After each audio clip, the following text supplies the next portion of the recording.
Donc, merci à toutes et à tous d'être venus donc, à cette conférence au sujet de la cométique. Donc, sujet totalement innovant, totalement dans la réalité actuelle. Donc, et puis je vais laisser la parole à Marie Lefebvre qui a organisé cette conférence. Et également un grand merci à Véronique Touchard, la SNCF, qui nous a expliqué les cas concrets qui peuvent être réalisés, en particulier du côté de Tours, c'est ça. Donc, voilà, donc je vous laisse la parole parce que je crois qu'il y a beaucoup de choses intéressantes à dire. Et je veux simplement dire que c'est organisé par l'AINF. L'AINF, c'est l'association interprofessionnelle du Nord de la France, qui compte à peu près 250 adhérents, entreprises, également services publics, mairies, enfin un petit peu tout le monde, et principalement entreprises. Notre objectif, c'est l'amélioration de la santé, de la sécurité au travail, et également le bien-être au travail. Voilà, je laisse la parole. Merci René. Donc René Gilles, merci président de l'association AINF qui effectivement dans le nord de la France et historiquement et maintenant en matière d'innovation porte très haut le drapeau de la qualité de vie au travail et des conditions de vie au travail dans le milieu industriel, mais pas que. Et voilà, donc voilà pour nous, donc on a le plaisir, moi je suis Anne-Marie Lefebvre et donc je suis la cofondatrice avec mon président qui est là du cercle entreprise et santé. Donc nos axes à nous c'est innovation, santé, travail et responsabilité des acteurs. Et sur cette question de la robotique collaborative que on travaille d'ailleurs depuis plusieurs années, notamment sur les modes d'intégration, et pas seulement, principalement sur les modes techniques. L'objectif, c'est vraiment, en logique d'utilisateur, de regarder comment c'est intégré. Et aujourd'hui, donc, on a Véronique Touchard. Véronique Touchard est ergonome de formation, et avec un cursus, je dirais aussi dans le monde de la santé, et puisque c'était aussi pour finalement pour ça le fil pour un laboratoire, et c'est à l'intérieur donc de cette grande maison qu'est la SNCF, dont on a tous besoin et qu'on utilise tous beaucoup. Au sein du centre technique de Saint-Pierre-les-Corps, elle a s'occupé, j'allais dire, de la maintenance de ces grosses bêtes, notamment il a accompagné des opérateurs un petit peu. Voilà, c'est ce qu'on va voir avec Véronique. Et moi je voudrais alors deux mots sur nous. Nous on est une association petite que INF, et nos axes c'est innovation, santé, travail, et on a une grande conviction, c'est la santé bien commun, santé, travail bien commun, avec une responsabilisation, j'allais dire, de tous acteurs.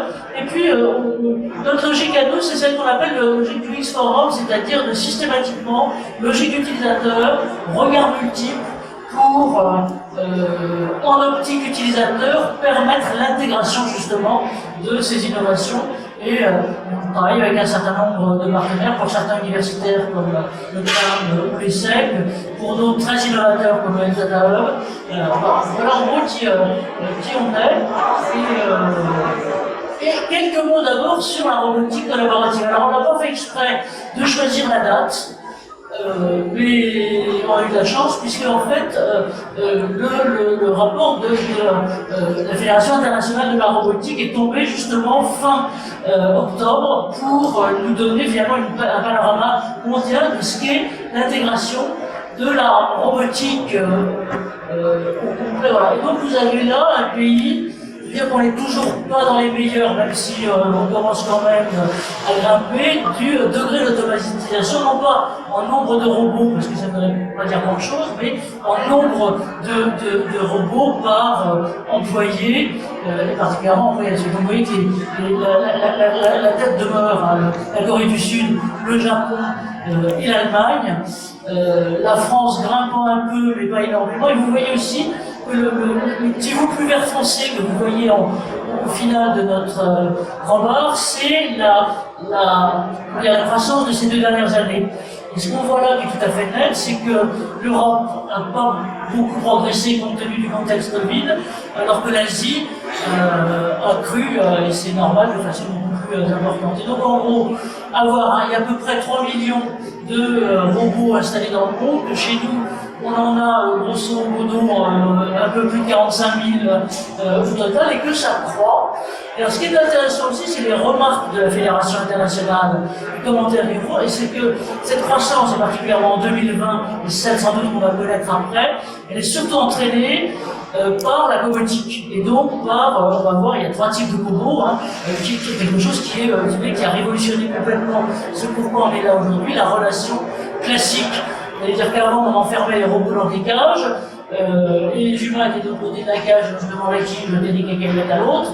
Mais en gros, maintenant c'est le contraire, et donc c'est l'interface homme-machine qui est très fin, et qui aussi suscite des trouilles, parce qu'il y a des risques qui sont, j'allais dire classiques, mais il y a aussi des risques qui sont, et on verra aussi des risques psychosociaux qui sont liés, qui peuvent être liés à ça. Et voilà, donc en gros, la croissance, elle est tirée par la cobotique.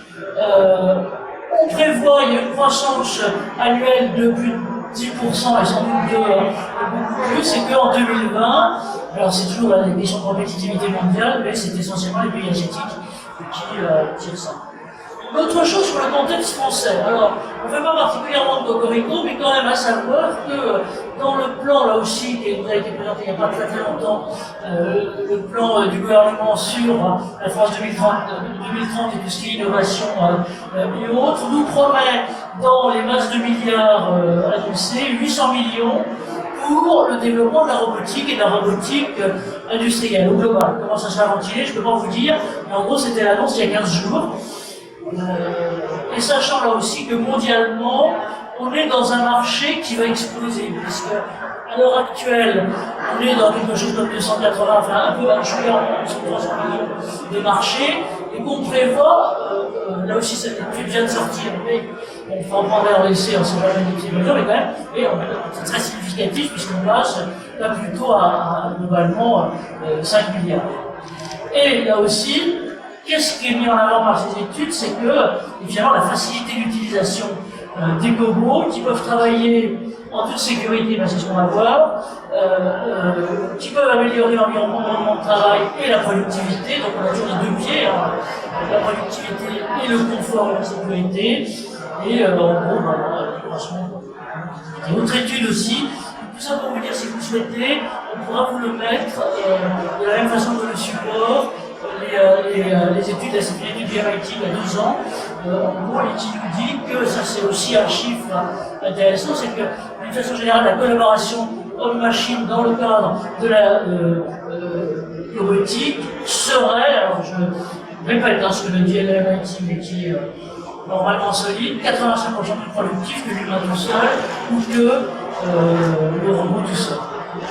Là, alors l'étude est en anglais, mais vive Google, vous faites un coup de Google Trad et ça vous traduit maintenant finalement pas mal, quand on est le mois pas très doué, forcément sur l'enfant.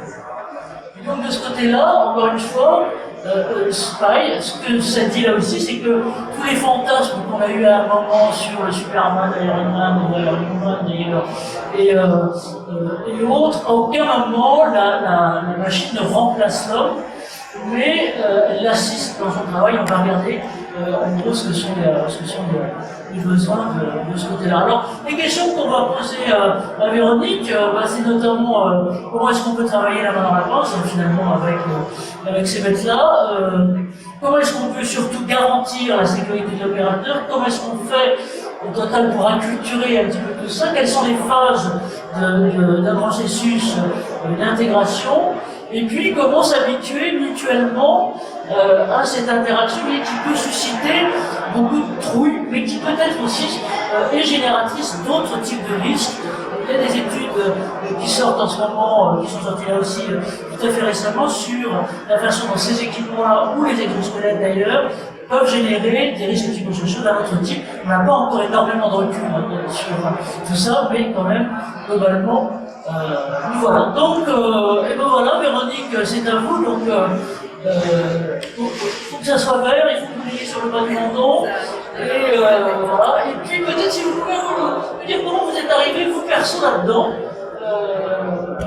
Vous êtes donc dire maintenant, moi je vous connais par SNCF, par le centre technique finalement de maintenance de Saint-Pierre-des-Corps, mais comment votre itinéraire en fait que vous, ergonome, vous êtes arrivé là-dedans?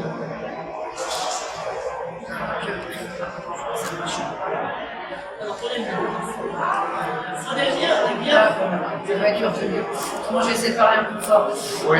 Donc, effectivement, je suis ergonome donc, au sein d'un technocentre industriel de la SNCF. Donc, on s'occupe de la maintenance des trains, mais 4 et 5. C'est-à-dire que les trains que vous prenez un petit peu au quotidien, on les démonte entièrement et on les remonte entièrement avec une nouvelle technologie, les prises USB, le Wi-Fi et tout ça. Tout ce qui s'ensuit. Donc pour faire ça, on a un... Question idiote, un train, un wagon, ça veut dire Alors, on parle pas de wagon pour voyageurs. On parle de voitures pour les voyageurs et des wagons pour le fret en fait. Alors, une voiture, ça peut peser jusqu'à 45 tonnes. Donc c'est juste pas le train entier, multiplié par le nombre de voitures à chaque fois. C'est entre 40 et 45 tonnes, c'est variable suivant le type de train en fait qu'on va faire. Donc du coup, pour faire tout ce démontage et remontage, on a différents types de corps de métier qui sont présents au même endroit. Comme la voiture, c'est difficile à déplacer, donc c'est vraiment l'agent qui va aller au poste de travail. Et donc on avait une équipe qui était particulièrement impactée, donc on appelle l'équipe peinture, puisqu'ils doivent poncer les caisses intérieures et extérieures. Et tout ça est fait manuellement. Comme on est en maintenance, c'est difficile chez nous de robotiser en tant que tel, puisqu'on doit avoir toujours des petites différences sur la caisse, il va y avoir des éclats, pas d'éclats, et ainsi de suite, des bosses, pas des bosses, qui est simplifié. Et donc le robot n'est pas en capacité de reconnaître ça. Donc chez nous, la robotique, ça fonctionne pas vraiment, pas encore vraiment. Donc on avait besoin de quelque chose qui vienne assister l'agent dans cette tâche qui est devenue très pénible de ponçage des caisses intérieures et extérieures. Donc sur mon poste précédent, j'ai eu la direction du matériel avec mes collègues ici présents. Et donc on a découvert par une visite au CEA, au Centre d'énergie atomique, tout simplement, donc des ingénieurs d'énergie nucléaire qui ont travaillé sur la robotique et la robotique collaborative. Ils avaient suffisamment d'expérience pour pouvoir créer ce type de robot. Donc on est dans un système un petit peu différent. C'est-à-dire qu'on a un bras, 4 axes d'articulation que tout le monde connaît depuis très longtemps, sauf qu'il n'est pas programmé du tout. Il a juste quelques petits trucs qui ne sont pas négligeables, dans le sens où il va appliquer la force physique, donc il va venir en plaquage sur la voiture, on pense aussi bien à l'horizontale qu'à la verticale. Il va venir appliquer la force pour mettre en place la ponceuse, l'agent n'a plus cet effort physique à faire. Il va aussi bien sûr être super équilibré, donc je vais pouvoir le déplacer très facilement manuellement, sans quasiment d'effort physique. Et où ça devient aussi très intéressant pour nous, c'est que les postures aussi restent neutres. C'est-à-dire que j'ai plus d'agents qui mettent les bras en l'air, j'ai plus d'agents qui se mettent à quatre pattes, et ainsi de suite. C'est vraiment le bras qui fait ce boulot-là. En plus, on a une interface avec un petit cylindre bloc qui amortit les vibrations du ponçage. Donc pour les vibrations. Je l'arrête juste 2 secondes, on va continuer un petit peu en dialogue comme ça. Ce qui est intéressant, oui, c'est que aussi d'un certain côté la chaîne entre une très grosse structure qui est typique de public, qui est le CEA, le commissariat d'énergie atomique, puis la façon dont leur département de recherche et développement aide, j'allais dire d'un certain côté, à créer des startups. Et donc à essaimer et le faire dans un esprit qui est un vrai esprit, j'allais dire industriel et opérateur pour construire, adapter ce type de truc-là. Vous attendez la façon dont Marie faut indiquer la façon dont on fait les choses, c'est qu'effectivement, sur un besoin qui était un vrai besoin et qui génère finalement un absentéisme et une pénibilité qui est totale. Or, vous avez un impératif là qui est de service public et de service aux usagers, et que vos trucs, vos énormes machins, si je peux me permettre, il faut bien les maintenir, et notamment ces fameuses opérations de ponçage. Si jamais vous avez essayé, chez vous, de poncer vos murs ou vos plafonds, tout seul, vous savez comment, au bout de 10 minutes, on a vraiment plein les bras. Bon, pour les gens qui sont là, pour les gens qui le font de façon professionnelle, pardon de m'avoir arrêté là-dessus, mais voilà, c'est un peu pour continuer comme ça. Et donc là, les visuels qu'on a, alors pardon pour René, parce que vous pouvez voir avec une paire de jumelles, ou bien attraper un torticolis, je suis désolé. On le voit de vraiment là-bas. Là, c'était le visuel qui est complètement à gauche, c'est ça. La première photo, donc c'est vraiment à la main. Donc pour vous donner une idée de la surface, c'est à peu près 200 mètres carrés à pousser. donc sur les deux faces et la toiture. Donc on a 4 agents qui sont déterminés pour ça. Généralement ils font ça entre 4 et 5 heures. Et généralement ils se dépêchent de finir parce que tellement c'est pénible, ils ont juste une envie c'est d'en finir. Donc c'est complètement variable et donc tout ça suivant l'état de la caisse, bien sûr, suivant ce qu'on a enlevé, et suivant l'état de fatigue, hein, bien sûr, de l'agent, parce qu'il faut ça avec une petite ponceuse de diamètre 125. 200 mètres carrés avec la grandeur de ma main, je vous laisse imaginer ce que ça donne plus les gestes et les petits. C'est-à-dire, pardon, c'est la bricoleuse de vis c'est quasiment un truc de bricolage un peu plus solide, mais c'est les mêmes surfaces, qu'on a des trucs qui sont. Pardon, mais alors la moitié tout à fait, c'est ça. Donc, le travail est devenu très pénible, j'ai eu beaucoup d'agents qui étaient en arrêt. Et donc, cette rencontre avec EasyBot, qui s'est créée en start-up suite au CEA, nous a permis de travailler en totale collaboration avec eux. Ils ont vraiment développé le produit pour nos applications. Donc ça a été une grande chance puisqu'on est sur quelque chose quand même qui est assez spécifique. Comme vous l'avez dit, on est en train de service public, on est la dernière entreprise de France nationale, donc on n'a pas vraiment de comparatif sur ce sujet. Donc on a vraiment pu développer, donc ça fait déjà 7 ans qu'on travaille ensemble, cette technique. Donc on a commencé par posséder des pièces détachées à l'horizontale, tout simplement avec la machine, le Kobo. Donc, comme le Kobo n'est pas fermé. Je vous en fais encore parlant, parce qu'on est deux incroyables bavards. Mais comment vous avez fait? Parce que j'imagine que là, on voit le système quasi final, c'est-à-dire que celui que vous, SNCF et Centre technique de Saint-Pierre-les-Corps, avez décidé d'adopter. Comment ça s'est fait avant? Parce que j'imagine qu'il y en avait d'autres, et j'aurais tendance à vous dire, puisque on travaille la question sur d'autres points par ailleurs, comment vous avez choisi cette technique, j'allais dire de cobotique-là, plutôt que par exemple un exosquelette, où le type de la mécasse d'ailleurs aura les mains en l'air et comment ça s'est fait ce choix et pourquoi? Alors en fait, on a lancé en même temps à la direction du matériel à l'époque l'étude sur les exosquelettes et la cobotique.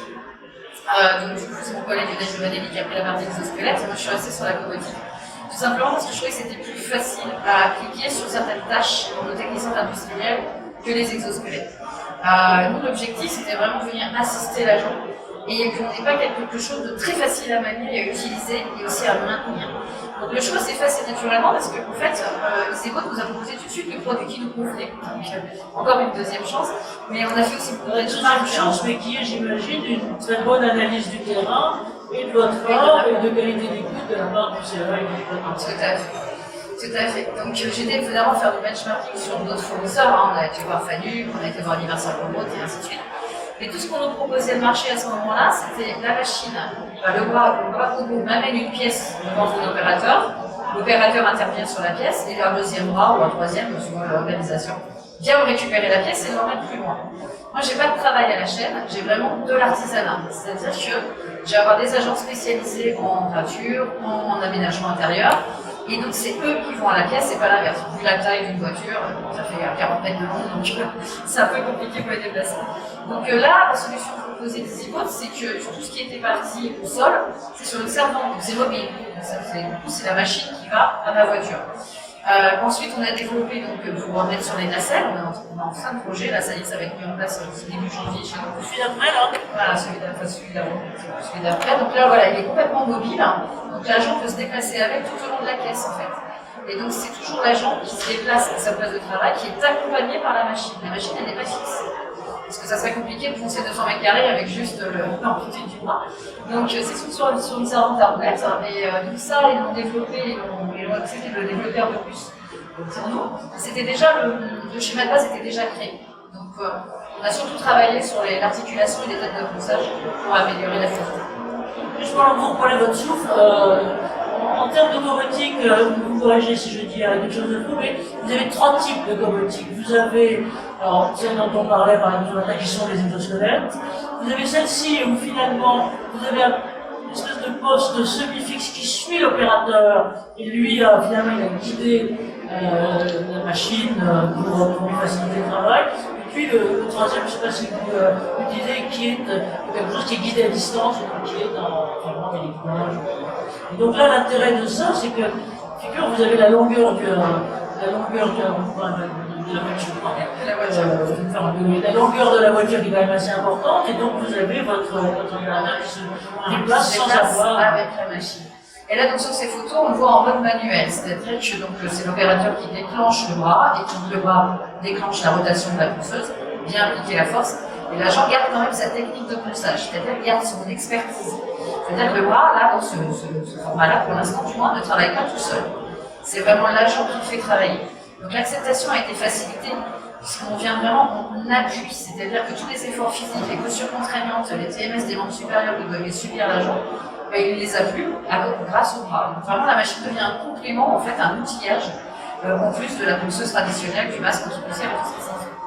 On a eu Et sur un plan pratique, on peut faire ça combien de temps d'affilée sur une journée de travail voilà, Alors, c'était en manuel, à peu près toutes les heures et demie, ils étaient obligés de s'arrêter, ils prenaient une pause de 15-20 minutes, parce que le temps de récupérer. Avec la machine, ils arrivent à enchaîner 5 à 6 heures sans s'arrêter et sans difficulté particulière. Alors, l'agent travaille quand même musculairement, hein, il n'est pas complètement immobile, hein, il travaille quand même, mais tellement moins au niveau d'effort physique et de la pression à mettre. Il peut enchaîner, généralement ils enchaînent 4 heures, ils s'arrêtent 20 minutes et ils repartent, ils finissent. Généralement, en 5 heures, c'est fini.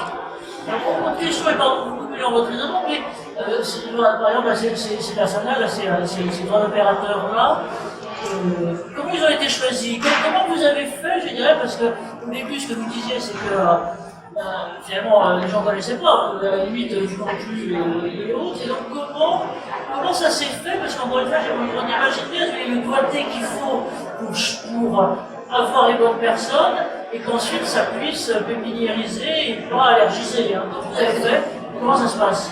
Alors en fait, la première fois qu'on a présenté cette machine, c'était aussi à Saint-Pierre-des-Corps, mais on a fait ce qu'on appelle un POC de faisabilité. Donc on a un POC de faisabilité, c'est encore un gros mot, mais ne demandez pas en français, ne partez plus. Donc en fait, quand j'ai fait venir différents établissements, donc de France et de Navarre, on s'est tous retrouvés à Saint-Pierre-des-Corps, c'était plus pratique pour moi. Et donc on leur a présenté la machine, et le fournisseur était là, bien sûr, pour expliquer son utilité, son fonctionnement, et ainsi de suite. Et suite à cette journée, c'était assez drôle parce qu'on avait les managers qui étaient autour de la machine, autour de la pièce à poncer. Et j'avais mes agents de production qui allaient plus tard s'en servir, mais ils ne savaient pas encore à ce moment-là, étaient cachés derrière la porte et par curiosité regardaient par la lucarne en fait. Ils n'osaient pas rentrer près de la machine. C'est comme les enfants, c'est exactement ça. En leur cachant les trucs. C'est même pas volontaire de ma part pour le coup. Ils étaient invités bien sûr, mais ils ont refusé de venir. Et en fait, je les voyais passer derrière la lucarne, donc c'était assez drôle. Et comme c'était je suis à Saint-Pierre depuis une quinzaine d'années maintenant, mais ils me connaissaient, je les connaissais, donc je me suis permis de les interpeller et de dire, mais venez voir cette machine, c'est nouveau, on ne connaît pas, nous non plus. J'ai besoin aussi de votre avis d'utilisateur. Donc ils ont fini par s'approcher, ça a été très timide, ça a mis une bonne demi-journée, mais ils ont fini par s'approcher. Et une fois qu'ils ont touché la machine, c'était acquis. Ils ont vu la facilité avec laquelle ça poussait. Là, je vous ai parlé du mode manuel, mais on a aussi un mode automatique qui permet de définir 4 points, et là, c'est la machine qui travaille pendant que mon agent travaille à côté. Donc, du coup, ça le libère des tâches à moindre plus-value, parce que poncer en ligne droite en aller-retour, franchement, ça fait vraiment plus-value. C'est ce qu'on voit à la voie, tout à fait. Et donc, du coup, le fait du mode automatique, ça lui permet de laisser la surface plane travailler la machine, et lui, il fait les petites finitions. Où là, il a une vraie plus-value, une vraie expertise, en fait, à apporter. Donc, d'un point de vue humain, on est gagnant d'un point de vue ergonomique et santé. Et au niveau production, on est gagnant aussi, parce que la moitié de la porte, elle est poncée par la machine, l'autre moitié par l'agent, mais c'est en même temps. Donc, forcément, on réduit bien sûr les temps de traverse. Et qui sont et là, je vous arrête 2 secondes. Là, on voit, il y a des choses qui sont, j'allais dire, verticales, hein, qui sont donc, dans le réel et autres. Et puis l'autre, on le voit, le premier, donc, sur lequel on a là, qui est très horizontal. Donc là, c'est un vaisseau désossé, c'est ça C'est une porte en fait, une porte d'intercirculation. Si vous prenez le RERT ou le CW, c'est les portes, excusez-moi, c'est les portes faites de la rame, tout simplement, qu'on démonte et qu'on vient déposer, ce qu'on appelle des pièces déposées. Donc la photo numéro 2, c'est la même chose. La photo numéro 3, en remontant, donc on est sur une caisse. Donc là, c'est pour simuler la hauteur de déploiement du bras. Donc EasyBook nous a aussi accompagnés sur cette phase-là, puisque vous imaginez qu'un opérateur d'1m70 en moyenne, là, il est beaucoup trop petit pour accéder à ces parties-là. Donc ils ont créé une pêche, tout simplement. C'est parti d'un manche à balai, pour être honnête. Donc maintenant, c'est un peu plus perfectionné. Une perche qui permet à l'agent de rester en bas, sans lever les épaules, sans lever les bras. Il dirige la tête du corbeau jusqu'au 2e niveau de la fenêtre, donc à peu près 2,50 m de haut. Donc tout ça sans difficulté, bien sûr, les commandes sont déportées sur la perche et ça fonctionne très bien. Et la dernière photo tout en bas, donc c'est un TGV. Donc là, on est sur le premier établissement utilisateur, on est à Rouen-Catmar, donc en Normandie. Donc ils ont aussi des pièces déposées, donc c'est sur du polyester. Et là, on a des surfaces courbes. Donc il a fallu aussi que la tête de la ponceuse accepte aussi cette surface courbe. Donc une fois de plus, EasyVolt nous a affiné le développement pour pouvoir faire effectivement ces courbures. Et au jour d'aujourd'hui, il n'y a plus de souci du tout, ça compte sur toutes les surfaces possibles et imaginables. On voit bien la diversité finalement des situations et aussi des opérateurs. Alors maintenant ça va être, je sais bien que c'est après le déjeuner, donc de temps en temps c'est un peu l'assouplissement, mais là c'est pas le cas. Je vais vous passer les micros de manière possible. Parce que là on voit bien en gros comment vous avez fait je veux dire pour intégrer le processus. On voit bien, vous parlez d'accompagnement, vous parlez et c'était bien d'ailleurs de faire envie aux gens qui sont derrière le rideau, là ça se passe à l'intérieur, donc forcément ils ont envie de regarder globalement ce qui se passe. Comment est-ce qu'ensuite vous rationalisez cet ensemble de processus, vous le développez en programme de formation? Où est-ce qu'on en est là maintenant et comment ça s'organise? Alors on a eu plusieurs phases. On a eu une phase d'acceptation très rapide, vraiment ils ont vu la machine, ils ont osé la toucher, ils ont touché, c'était accepté. Une fois que ça a été mis en place, donc l'accompagnement a continué, bien sûr, donc on est passé par une phase de formation à l'utilisation de la machine, tout simplement. Aussi, on a mis des référents en place, parce que des fois, on a oublié une étape pour la démarrer, ça ne démarre pas, donc on dit, c'est la machine qui ne fonctionne pas, non, en fait, c'est une erreur humaine, donc on a fait des référents qui étaient très professionnels sur le sujet, qui accompagnaient aussi leurs collègues. On a aussi sensibilisé le management de proximité, donc pour leur expliquer aussi la machine, parce qu'on sait quand même un certain coût. Et donc aussi étant là en paravent, si jamais il y a un problème technique et tout ce qui s'ensuit. Et donc moi je me suis chargée de coordonner un petit peu toutes ces activités. Donc après, quand on a développé aussi sur Périgueux à l'époque, je suis revenue quelques semaines après la mise en place du premier niveau, et il n'était plus utilisé. Il prenait littéralement la poussière. Donc le gros questionnement, mais pourtant l'accompagnement a bien fonctionné, l'acceptation a bien fonctionné, et pourquoi quelques semaines après, ou quelques mois après, on a eu la même chose à Rouen-Catmar, c'est plus utilisé. Et là les agents sont venus me voir en disant mais en fait la machine on l'adore, il n'y a pas de souci, on adore ce système, on peut travailler à côté, on n'a pas de danger, tout va bien. On ne l'utilise pas parce que nos conditions de travail sont du 19e siècle et cette machine-là elle est du 21e. Ah, la première réponse que j'ai eue, j'avoue que là j'étais un peu je ne sais pas ce que je vais répondre à ça. Et le fait d'avoir sensibilisé le management de proximité et puis les autres grands hiérarchiques, on va dire, le responsable méthode de l'époque a dit ok, banco, qu'est-ce qu'il vous faut comme conditions de travail à améliorer pour utiliser la machine quotidiennement? Et là, il a joué le jeu. Et donc, on est passé d'un sol en terre battue à un sol en béton hyper lisse, de tréteaux en bois qui datait de 1946 pour l'anecdote, à des tréteaux en métal, réglables et tout ce qui s'ensuit. On a rajouté des manipulateurs pneumatiques pour pouvoir manipuler les charges et plus manuellement. Et du coup, depuis la machine, ils en ont acheté 2 autres. Donc, tellement ça a bien fait. Ça, c'est ce qu'on évoquait tout à l'heure, d'ailleurs, avant de démarrer avec Véronique. Là, c'est vraiment de la culturation, c'est-à-dire qu'en gros, finalement, un outil ou un équipement innovant va entraîner plein d'autres choses, et là, comme c'est réussi, le processus peut être assez vicieux, en fait, et vertueux, va entraîner plein de choses positives du côté de l'ensemble des conditions de travail. Si on peut dire, là maintenant, donc, vous avez une partie de vos opérateurs à Saint-Pierre-des-Corps qui travaillent de cette façon. Je m'attends à vous poser un petit peu de questions. Ça représente quelle partie des opérateurs sur l'ensemble des techniciens de Saint-Pierre-des-Corps et comment vous faites après? Parce que, je vais dire, pour pépiniériser dans les autres sens, parce que vous en allez forcément ressentir plus large. Alors en fait, Saint-Pierre est un peu référent sur tout ce qui est innovation et ergonomique dans ce sens-là. Donc on est souvent un petit peu le magasin où on vient chercher, on vient regarder ce qui se passe. Donc c'est assez pratique du coup après pour diffuser. À Saint-Pierre, j'étais confrontée à un autre phénomène. C'est-à-dire qu'au début, c'était les jeunes qui ont refusé la machine.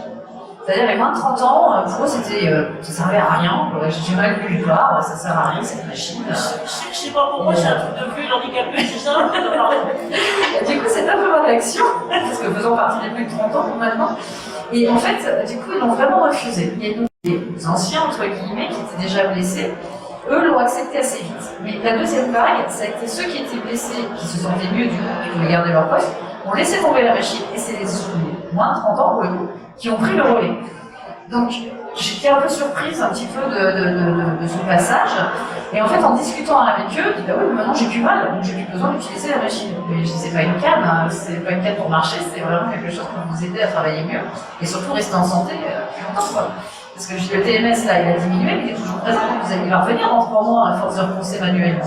Donc il a fallu réexpliquer aussi cette phase-là. Et donc là, ce qui était assez drôle, c'est que c'est des gens qui sont venus de l'extérieur, qui ont découvert cette machine, qui se sont servis, donc comme on voit sur la première photo, en fait, ils déclenchaient le mode automatique, ils travaillaient à côté. Et quand les autres ont vu que vous pouvez faire ça, ça se souvenait plus, mais on leur a rappelé, vous pouvez fonctionner comme ça, on gagnait du temps, on avait les culs de poussière, parce qu'on a une super aspiration à la source en plus, donc c'est très confortable. Ils se sont remis à l'utiliser. Mais bon, c'était un peu par vague, donc pour l'instant, depuis 3 mois, c'est utilisé quotidiennement. Et il y a à peu près la moitié de l'équipe, sur 30 personnes, il y en a à peu près une quinzaine qui l'utilisent régulièrement. Merci pour ça. Un peu question pour vous, et puis là je vais me promener le micro. René, peut-être vous avez envie d'agir tout de suite là-dessus, sur ces questions-là. Question pour vous, comme ça vous réfléchissiez. Qui chez vous utilise déjà de la domotique, et pareil, quels sont à la fois les atouts et les freins? Madame, je vais bien vous. Vas-y, dans Chine. Oui, en attendant, je vous posais la question de quel a été le ressenti des opérateurs confirmants. Est-ce que maintenant c'est totalement intégré, maintenant vous êtes parti pour la généralisation de tel système, tout le monde a compris finalement? Est-ce que c'est vraiment bien parti comme ça, ou est-ce qu'il peut y avoir encore des retours en arrière? Alors, sur Saint-Pierre, on est plutôt dans une phase, je dirais 85% d'acceptation, avec de l'acceptabilité sur le moyen terme, à tel point que hier, j'ai eu une demande pour du meulage maintenant avec ce bras robot. On va retravailler avec EasyWatt sur du meulage, donc c'est plutôt bon signe, on va faire d'autres activités avec. Sur les autres établissements, je ne peux pas trop m'avancer parce que ça fait 2 ans que je ne suis plus en direction, mais je sais que j'ai encore des demandes régulières de gens qui viennent me voir pour me demander comment ça se passe, si ça se passe bien, et ainsi de suite. Et donc on est en train de les intégrer au contrat, enfin ce qu'on appelle nous à nos contrats cadres, donc pour pouvoir y avoir accès plus facilement pour les autres établissements. Donc c'est plutôt en progression. Maintenant ça s'est fait en 5 à 7 ans quand même, hein. Ça s'est pas fait vraiment en 6 mois, il y a eu vraiment un gros travail d'accompagnement qui permet aujourd'hui d'être sereine sur le sujet et de dire effectivement on a fait le bon choix et on continue comme ça. Merci. J'aurais une question aussi, en abordant un micro là, comme ça, et après cette débat-là.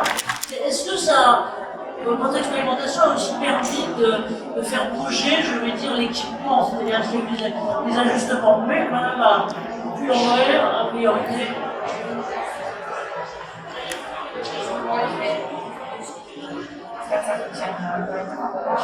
Alors, je suis pas du tout dans le même secteur que vous. Moi, je suis ingénieure technique santé dans l'oil et gaz. Je travaille sur de la robotique totalement automatisée. Alors, moi, j'avais en fait 2-3 questions. C'est comment vous avez géré l'aspect réglementaire, parce que pour le coup, vous n'en avez pas du tout parlé. Et en fait, nous, on a été accompagnés sur le site sur la question, parce que pour le coup, il y a des analyses de risque spécifiques avec des niveaux de PLD, c'est-à-dire des systèmes intrinsèques aux robots qui sont intégrés. Donc, comment vous avez géré ça? Parce que nous, pour le coup, on a carrément encapsulé, on est vraiment sur le système automatisé. Et ma deuxième question, c'est si vous parlez de la partie meulage, ça m'intéresse, parce que nous, déjà, pour le système de soudage robotisé, on a une partie meulage qu'on n'arrive pas à intégrer. Voilà. Qu'est-ce que vous pouvez dire sur les aspects réglementaires, comment les avez considérés? La partie sécurité utilisateur autour, parce que ça du coup ça me pose questionnement, comment ils peuvent circuler alors qu'on a un bras articulé qui peut faire différents mouvements. Et puis sur le meulage, du coup ça m'intéresse. Merci beaucoup en tout cas pour votre initiative. Alors pour la partie effectivement analyse de risque et sécurité, on a eu un troisième coup de chance. On s'est juste basé sur la directive machine, parce qu'à ce moment-là, on avait encore un vide juridique pratiquement sur la robotique en elle-même. Donc du coup, EasyWatt a travaillé en partenariat avec le CETIM aussi, justement, pour au moment où ils étaient en train de justement d'écrire le document concernant la robotique collaborative. Donc on a pu se caler directement sur ce qui nous préconisait. Moi, en tant qu'utilisateur, enfin en tant que client d'EasyWatt, en fait, on a un double parcours de sécurité, c'est-à-dire que c'est le fournisseur qui doit nous normer, norme CE, bien sûr, l'outil, et on doit nous le faire valider aussi en interne dans son environnement. Donc là, on a des correspondants sécurité au sein des établissements qui se chargent de ça, donc on a fait une analyse de risque. Et la seule chose qui est ressortie, c'est comme on pense de l'acide et de l'alu, il fallait pas mélanger les deux poussières. C'est le seul retour qu'on a eu au niveau sécurité. Il faut savoir, effectivement, j'en avais pas parlé, que les sécurités qu'on a choisies, c'est que la vitesse de déplacement du bras est inférieure à la vitesse nécessaire de choc pour créer un hématome. J'essaie de la retenir à chaque fois, celle-ci. C'est-à-dire que quand il travaille tout seul, si jamais il vient me toucher, il va s'arrêter immédiatement. Mais en fait, le déplacement est tellement lent en fait, que ça ne créera même pas un coup. Donc c'est le choix qu'on a fait. On n'a pas de capteur qui ralentisse le bras ou quoi que ce soit, parce que si ça tombe en panne, ça continue à bouger. Donc on n'a pas eu cette problématique-là, ça a été assez light du coup de ce côté-là. Sur la fin du projet, on doit les intégrer dans des nacelles, là ça devient un peu plus compliqué. Pas par rapport au bras robotique en lui-même, mais à tout l'environnement qui va autour avec la nacelle, la sécurité des agents et les rambardes de sécurité. Là, on a du coup un peu plus travail. Je pourrais échanger avec vous si vous voulez sur le sujet, parce qu'il y a pas mal de choses. Et au niveau du meulage, donc c'est une nouvelle application qui s'est en train de créer. Là, ils sont en train de finir, ils ont fait des essais dans le bâtiment sur des grosses planches manches, vous savez, les qui servent de coffrage pour couler les murs en béton. Et donc, ils arrivent à meuler à neuf vraiment très facilement, sur le même principe de fonctionnement. Donc, sauf qu'évidemment, au bout du bras, c'est pas une ponceuse, c'est une meuleuse, donc il y a d'autres impacts, surtout au niveau de l'angle d'attaque. Alors, je suis pas du tout technicienne, je vais dire des bêtises, je pense, sur le sujet, mais ils ont créé un quatrième angle, en fait, pour pouvoir venir attaquer la matière en meulage, en fait. Donc ça, c'est pareil, on va vraiment découvrir ça la semaine prochaine, et on a vu des films, mais on n'a pas encore touché pour de vrai, et nous, on va devoir meuler à l'horizon et à la verticale, en plus, donc il y a encore des petites choses à développer. Merci de votre question, madame, mais vous posez les bonnes questions, parce que, limite, les salons et les forums, les conférences, ça sert à ça, c'est justement vous permettre de vous rencontrer, d'échanger, de faire un benchmark, et d'échanger les choses, et c'est bien aussi que vous appuyez sur des organismes comme le CETIM. Je bossais pas mal avec eux, vous avez, je pense que vous le connaître, une personne qui s'appelle Sylvain Coulon, qui est en charge de ces questions, en charge de ces questions, avec qui on a fait des trucs pas mal. J'en profite pour saluer mon président, qui est l'ancien président du CETIM. Au total, mais c'est vraiment important de mailler effectivement comme ça entre différentes choses. Alors, on est en train de m'agiter un petit truc pour me dire qu'il me reste 2 minutes. Alors, je vais peut-être vous demander à vous et au président Gilles un peu votre conclusion pour aller plus loin, à partir encore une fois d'exemples de terrain. C'est ce qu'on souhaite, comme conseil que vous donneriez. Je dirais, Véronique, à la fois en 2 mots, vous êtes malade, mais pas trop, à vos homologues ergonomes et puis peut-être aussi aux managers. Voilà. En 2 mots, c'est allez-y. Franchement, ça apporte tellement du confort au travail, j'ai pas peur de dire le mot confort. Là, mon objectif, c'est de réduire le nombre de TMS et membres supérieurs sur ces équipes-là et aussi de garder les gens en santé et de les maintenir dans l'emploi, tout simplement. Parce qu'un ponceur épuisé au bout de 5 ans, quand on a 30 ans, c'est difficile après de pouvoir utiliser ses épaules ni ses mains. Donc, même à n'importe quel âge d'ailleurs. Donc, ça permet vraiment de les garder en santé et de les garder au poste. Donc, franchement, c'est une belle technologie qu'il faut vraiment aborder. Merci à vous, votre côté. Je pense que effectivement, c'est certainement le bon conseil, c'est d'aller de l'avant parce que de toute façon c'est inévitable et également c'est profitable à la santé des collaborateurs. Je crois que ça c'est primordial, c'est l'objectif global. Maintenant, je pense que effectivement on ira de plus en plus vers dans l'expérimentation. Ce qu'il faut aussi, c'est garder la modestie. La modestie de savoir tester, de savoir vérifier avec les opérateurs qu'effectivement c'est les bonnes solutions, éventuellement même utiliser les solutions avec les capteurs, ça existe également, qui permettent de savoir de manière objective l'amélioration qui est réalisée. Mais de toute façon, c'est sûr qu'il faut y aller. Merci à vous tous et je vous propose qu'on applaudisse notre intervenant.